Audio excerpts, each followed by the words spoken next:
Hello, today we have Dr. Dinesh Chandra, head of the cardiac surgery in Max Hospital, Shalimar Bagh. Welcome to the show, sir. Thank you. So one question that we'd like to ask you today is we are observing a lot of fatal heart attack cases in people in their 40s and 50s. Could you please tell us why this is happening? So what we understand, heart problems were very common earlier also, but what we used to see was it was in late 60s or 70s. But yeah, definitely it is true that we are seeing so many, and it is highlighted because so many celebrities we have seen, they are having fatal heart attack and they are dying. We are not able to reach to the medical facility. So if we write down, if you tell you the incidences, so most common problem is the stress. So that stress is a common factor which has exaggerated over time. So lifestyle, all the heart attacks are the lifestyle problems. Earlier we were having these lifestyle in a lesser, milder forms. People were taking stress, but there was a combat, there was something which was taking care of it. But as this pandemic of COVID, after this pandemic of COVID, our lifestyle has changed drastically. Most of us are working, we are having a combination of work from home or work on site. So work from home has changed our life, the day-to-day life drastically. We have become more sedentary. Now there was a pressure of performance and lifestyle change in this phase. So people have changed to smoking or things like which was not very common earlier, just to alleviate that stress. Again, because of the COVID also, as we know, COVID is a part of our now ecosystem. So by the virtue of this virus, the blood coagulation profile, which is the thickening of the blood, which is more because of the disease. So all the thing added together, the disease incidence, which was 60 plus earlier, now has come down to 50 and less. So one question, as I said, it's cause of the stress.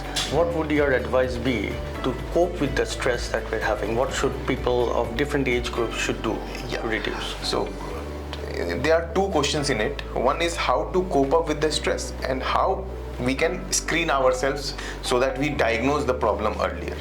So coping up the stress, it is a big question, but we know what helps us to cope up and what gives us the stress. Everyone knows about it.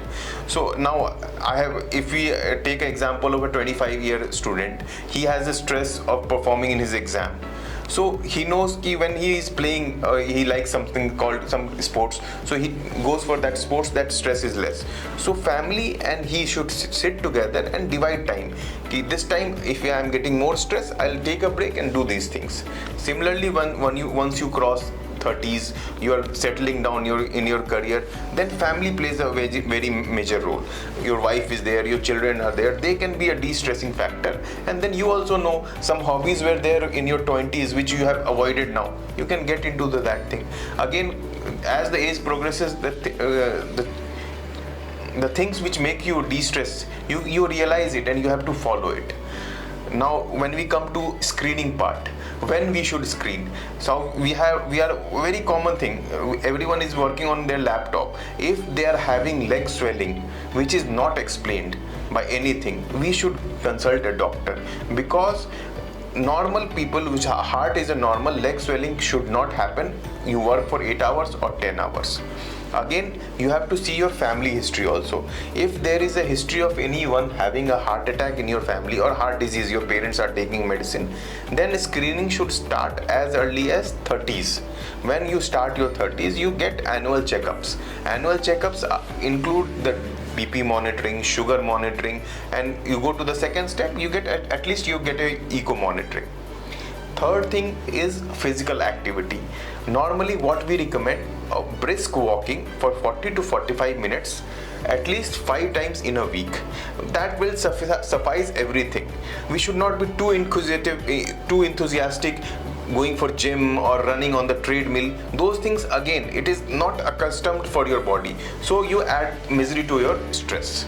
So you have to customize yourself and then do everything. Every day has to be a positive thing. Thank you. So one other question that you mentioned about the medical tests, because de-stress, that people can go and have variety of ways which are non-medical ways of distressing mentally, but medically, what are the tests are you going to propose that people of from 30 to 50, if you have that they should regularly take, plus what are the symptoms or signals of something that is brewing and could cause a heart attack, and people should go and that is a very good question, but again we cannot generalize the test, but if speaking simply, everyone should know his blood pressure. If he has crossed 30, that you do it once in a week or once in a month, but you should know your numbers. Then second thing is your sugar levels. That is also you have to do it. These two things test are done. You can do it at your home also. Keep a strict watch on your weight.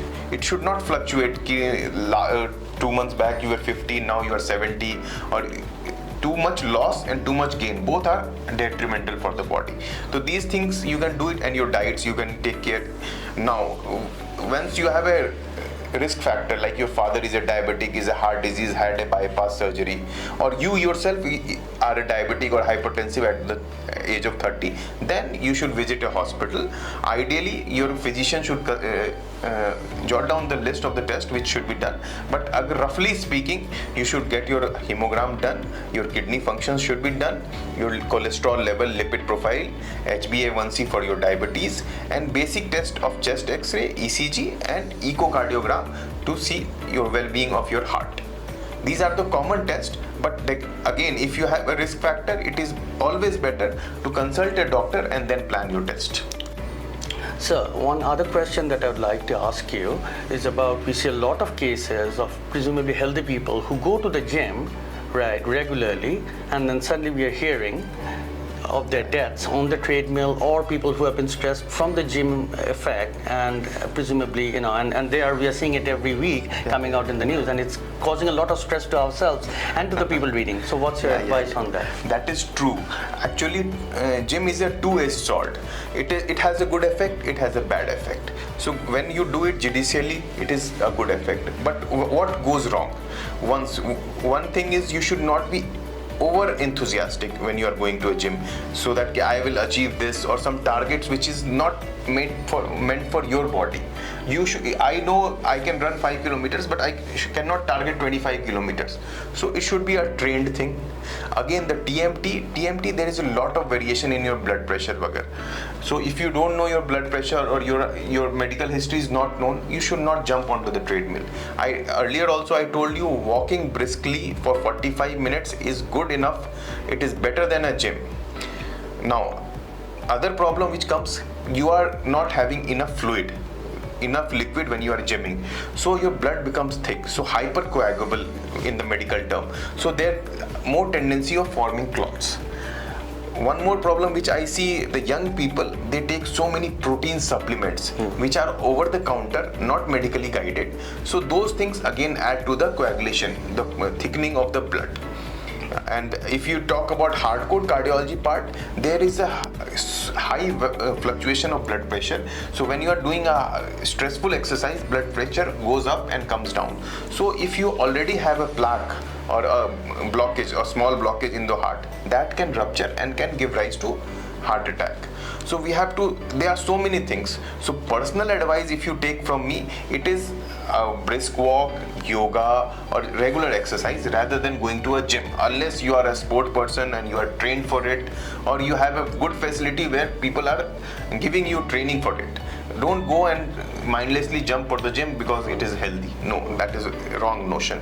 So I would advise brisk walking or exercise, yoga, whatever which is feasible at your home or near the park or something. It is much better than going to a gym and risking your life in the other ways.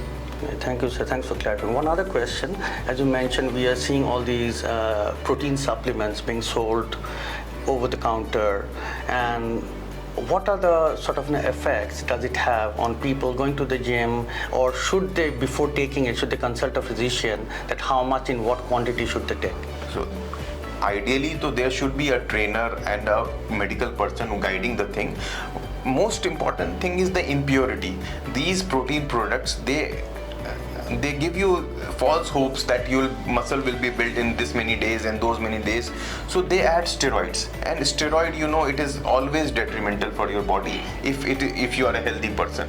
As a diseased person during COVID, we saw steroid was a wonder drug, but not for a young person who is 20, 25 who needs steroid. The other thing is these supplements have heavy metals, and they go and get collected in the kidney. So they are very risky for the kidney health also. So we are seeing many young patients with kidney failure coming because of this gymming and all those things. So these things always under guidance, and that also medical supervision or someone trained for it. It should not be just peer pressure. Your friend is doing, your uncle is doing, that's why I want to do it. That is never good. So, thanks for your time today. So last question on today being the 76th Independence celebrations happening all over India. Could you give us a few tips for the audience for healthy living? Happy Independence Day to everyone. And as a cardiac person, as a person who deals with heart, it is the prevention which is always better. Sleep well, stop smoking. Sedentary lifestyle is not good. So these all S's you have to remember. Sleeping, stressful life, you have to avoid. Sedentary life, you have to avoid. Smoking, you have to avoid. If you follow these things, you will be healthy and you will not need me in future. Thank you.